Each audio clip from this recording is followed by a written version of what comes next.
Hello, hello, it's new car time once again, and once again, as I did with my Urus video, I'm bringing you the amazing service that is Car Vertical. This time round it's slightly different. The Urus that I've just bought was brand new, but this time round with Car Vertical, I have dug into the history of the car that I'm about to buy because it is used. Car Vertical, in case you don't know and you haven't seen it before, is basically a service whereby you can dig into the history of any car that you're buying. Looking for mileage fraud, be it looking for previous damage, be it looking for outstanding recalls, for example, whether it's been stolen before, you name it, it's all contained within a Car Vertical report. All you need to do is put your reg number into the website and you can go and get a report therein. So I've actually run the report on this particular Porsche. Thank God there were no particular issues. You'll see on the screen actually that there was an outstanding finance thing on this particular car. That is because I ran the report before I actually settled the finance. So that is all above board. There's no other issues to report, there's no other things going on, and there's nothing to raise any suspicion or alarm me.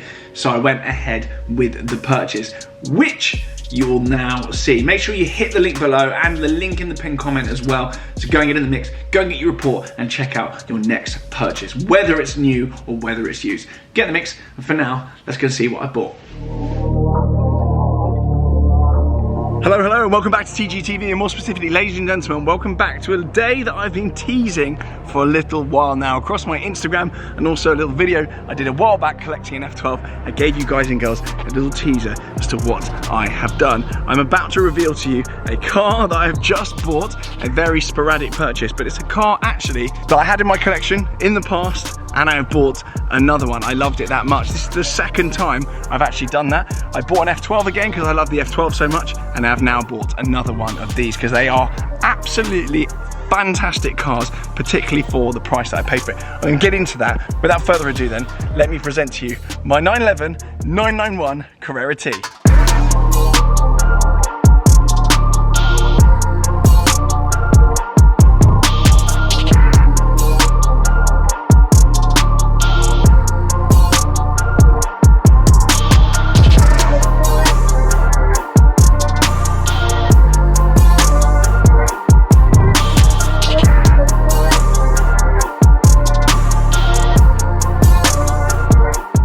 Here she is then, my 911 Carrera T. You'll see instantly, of course, it is racing yellow, the same colour as my previous car. Now these cars are really spec dependent. This car actually came about as a result of a follower of mine, Stefan, who actually bought the white F12 you will have seen in a previous video. He got in touch and he goes, TGE, I'm getting rid of my Carrera T. I already knew about this car. I knew about it from the point that he bought it new, because it's pretty much the same spec as my original Carrera T. He DM'd me saying, I bought an F12, but I'm getting rid of my Carrera T. At which point I said, hold your horses, Stefan. Where is that car going? Have you got rid of it yet? And he said, well, no, I'm Part Xing it at Ferrari. So I said, Stefan, how much are they giving you Part X at Ferrari? So he told me a figure. So I said, I'll give you that plus a drink on top, and I'll get it done instantly. I'll send you a deposit, deal's done, I'll have it, thank you very much. And true to his word, he unwound the Part X with Ferrari and he let me have the car. So Stefan, I'm sure you'll be watching this because this is your car. Thank you so much, mate. I've known about this car, as I say, from the point at which Stefan got it new, and now it is mine. He was tagging me in pictures throughout its life, and when I got rid of mine, I kind of missed it. I got out of my original 911T when I got the Pista and the Lusso at the same time. I was so leveraged at that point. JBR, the lender at the time, said, we'll fund the two cars, the Pista and the Lusso, which I had to buy together, but you have to get out of a car. And a friend of mine at that point said, well, if you need to get out of a car, I'll have your Carrera T. So the Carrera T went to a mate of mine. This was 2.5 years ago or thereabouts. And the money he paid for that car, it was quite a lot. I took a bit of a poo. I paid 106, 107 grand for mine brand new. He paid 93 thereabouts, so I had a 13k poo. Anyway, cut long story short, he was actually selling that recently, but because he'd got in mid-90s and he wanted top money for his car, and I didn't really want to pay full money for one, and I wasn't in a position at that particular time to pay 80 something grand for a Carrera T, I thought, you know what, no, I'm going to leave it. And I was gutted. That car is now at Lichfield. However, this car came up a few weeks later, and here we are. Sorry for the Jackanory there, but I wanted to explain how on earth something like this ends up happening. There is a but. This car isn't exactly the spec that I would want. There are some differences between this one and my one before. The wheels are different, it's got privacy glass and there's some other bits and bobs. However, me being me, I'm going to sort some of that out. So I'm going to walk around the car anyway and just go through the spec this one's got. So it doesn't have the painted front splitter. First boo-boo from me. The number plate's terrible, but that's on me, it's a sticker. Headlight washers are not painted, really should have spec'd that. The wheels are different. Now these wheels, these are actually a lot more lightweight than the wheels that I spec'd on my original Carrera T. These are a lot lighter, and these are pretty much the lightest Porsche wheels you can get. I had no idea, without going forged. It has got the ceramics. I would not have bought the car without the ceramics. It's got ceramic brakes, which is key. I want coloured centre caps as well, and I do want spaces on there as well. We'll get into all of that with separate videos. Coming around the car then, it's still got the decals on the side. Privacy glass is the main bugbear though. This has got privacy glass, meaning it's normal glass. You haven't got lightweight. Oh, that might be lightweight glass actually.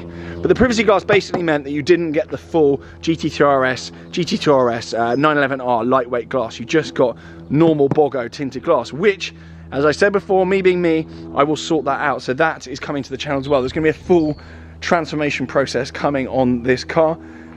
Around the back then, it's still got the standard system. You may remember that my original Carrera T, I put the Rema system on there. Not only more free-flowing, not only louder, but also a lot more lightweight. This has got the standard system on there. I will do something about that as well. I also don't like the Carrera T badging. That will be coming off, leaving just Porsche on the back there. I can't remember whether or not these are the exclusive design taillights or whether or not mine actually had it in the first place as well. Who knows? I've also already modified this car. I didn't get a video out quick enough, but I've already done the seats you will see here. These inserts here are from a place called Classic FX, and there is a video coming partly me at Classic FX with these being fitted, but they've also fitted these really clever bolster covers as well. So you wouldn't actually know it, but these are not OEM. This actually protects the bolster. Like on that side, it actually goes over the bolster and protects it.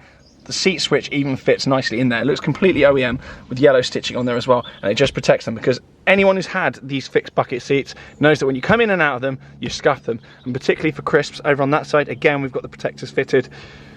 It stops him from getting in and out and scuffing the hell out of them. And they are not cheap seats. They're fully carbon, full fixed buckets. Now, that said, it does mean you don't get back seats, which is chaos. That's exactly how I wanted it. This is of course the manual. You can't get an automatic Carrera T. It just doesn't work. And the Carrera T being the Carrera T, it's got a shorter throw on the gears. It is a 7-speed box with the 7th gear being an override. And a cool option that my original car didn't have, it's got a fire extinguisher in there. Completely useless. Well, hopefully it's going to be useless and I never need to use it, but it's got one in there. But I think it's just a really cool place to sit. You've got basically a GT3 steering wheel, which is actually heated via a little button here. All mod cons. And you've also got, mind my rubbish, also Bose speakers as well. Key goods. And your usual Carrera T door handles there.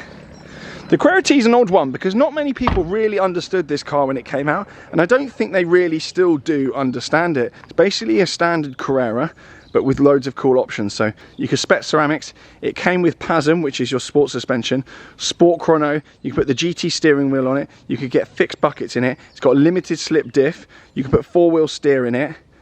You get the lightweight glass. The manual box, as I say, has got a shorter throw in it, potentially different ratios. I can't actually remember. You've got a new front splitter design as well, specifically for the Carrera T.